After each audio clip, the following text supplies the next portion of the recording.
to Jabberwocky Bookshop. Thank you for coming out on this fine spring evening. If you haven't thought of it, if you would turn or mute your cell phones, we'd all appreciate it. Last year, we had Brunonia Berry when her incredibly successful self-published novel was picked up by HarperCollins. And if you only knew how exceedingly rare it is to go from a self-published to one of the biggest publishers. It just doesn't happen. It is an amazing success story, but it's for one reason only. Brunonia Berry is a born storyteller. The Lace Reader became one of the most recommended books of the summer. It was the book that you told your sister, your daughter, your mother, your best friend to read. And she's done it again with her new novel, The Map of True Places. I loved it. I loved it even more than I loved The Lace Reader.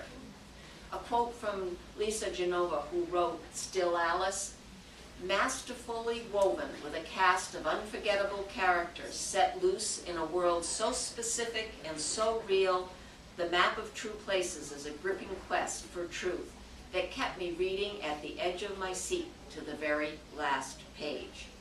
Please welcome Brunonia Berry.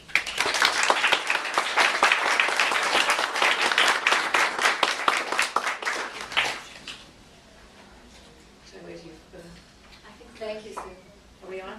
I'm dropping cough drops all over the place. I'll throw them into the audience. Yep, I did. Okay. Well, tell me where they are if I need them. Thank you all for coming. This is great. I was in Newburyport 2 weeks ago for the Lit Fest, which was a lot of fun. On a panel where we met some great writers and some great readers, so it's one of my favorite places, obviously. Can you all hear me? Yes. I'm going to do a couple readings, probably 3 of them, but in the meantime I'll give you some background on the story, Map of True Places, my latest.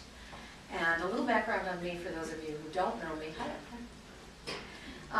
I was born in Salem Hospital to a 7th generation Marbleheader who immediately had my birth certificate changed to Marblehead. And that was my dad.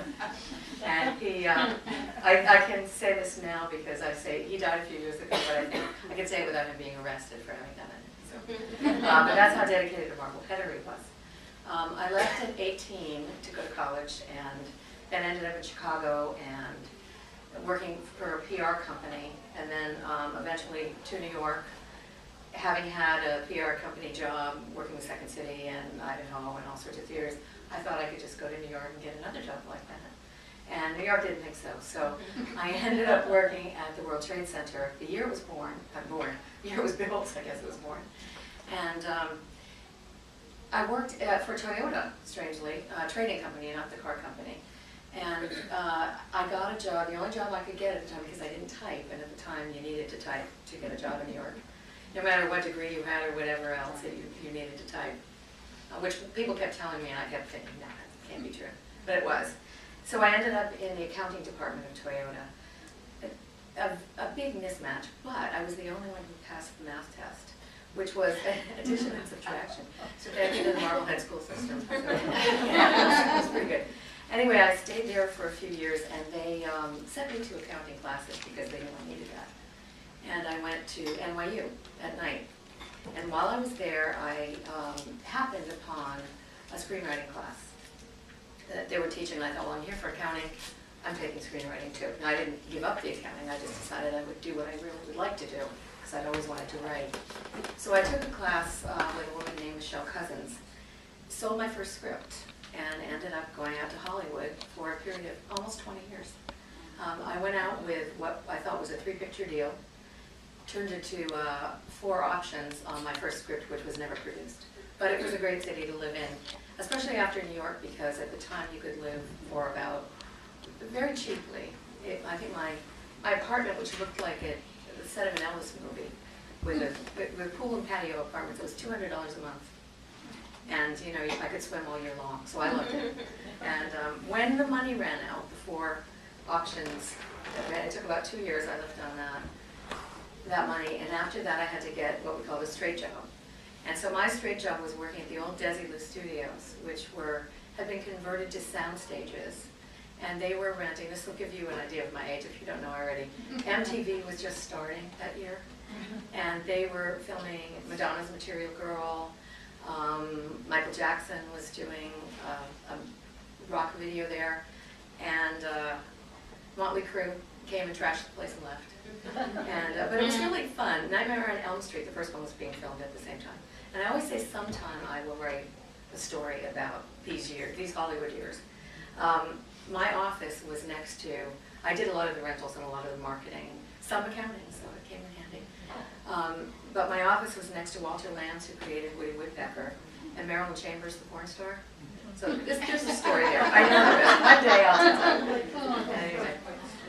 But, you know, things went along, and I was in a great screenwriting class with Robert McKee, who wrote Story. I was one of 9 writers he was trying to develop scripts for. But I never finished a script the whole time I was in Hollywood, except the one I went out with, which was about New England. And I think there's something to growing where you're planted, because my father eventually we'd come home every summer, and, you know, just ideal place to come in the summer. We had a house in New Hampshire, and then they had the house in Marblehead, and we'd just be back here. And my husband's from New Jersey, and we'd say, we're moving back, that's it. This year we're moving back. Then we come back at Christmas time, and it was so cold. And we think, well, next year we're moving back. So this went on for almost 20 years. And then my dad called one day and said, if you're coming, come now. And the reason he said that was he had just been recently diagnosed with Parkinson's. And he had been my mother's caregiver. She had rheumatoid arthritis very severely. And he couldn't do that anymore, and they needed help. And he said, come back now. And we were there within just a few, weeks, it seemed. It was probably a few months by the time we were able to make the arrangements. But the first night back, I had the idea that gave me the lace reader. So I think there's really something to being where you're supposed to be. And in a sense, this is a lead into what this book is about. I think there are times in life when the maps that we've drawn for ourselves, or the ones we've been given by family or whatever, fail us. And we've either taken a wrong turn, or we have to reverse direction, or we come to a dead end, or whatever. But changes need to be made. And in the case of this book, this is the story of a psychologist, a young psychologist who works for a quite famous psychiatrist in Boston. The protagonist's name is Z. Finch, and she has the perfect life. She has a practice that she was brought into by her mentor. She's marrying the perfect man, and her life is absolutely exactly what she's mapped out for herself, except that it really isn't going where she'd like it. She's not really that happy. And when a patient of hers commits suicide, it throws her into a tailspin that causes her to rip up her map and start again. It's a patient that reminds her that's bipolar, who reminds her very much of her mother, who was also bipolar and also committed suicide when Z was a teenager. So this is the kind of the inciting incident of the story. She decides she will attend the funeral of Lillian, and when she does, her mentor says, what good could come of that? It's not a good idea. Don't think for a minute the family won't want to see you. She was the psychologist treating this woman.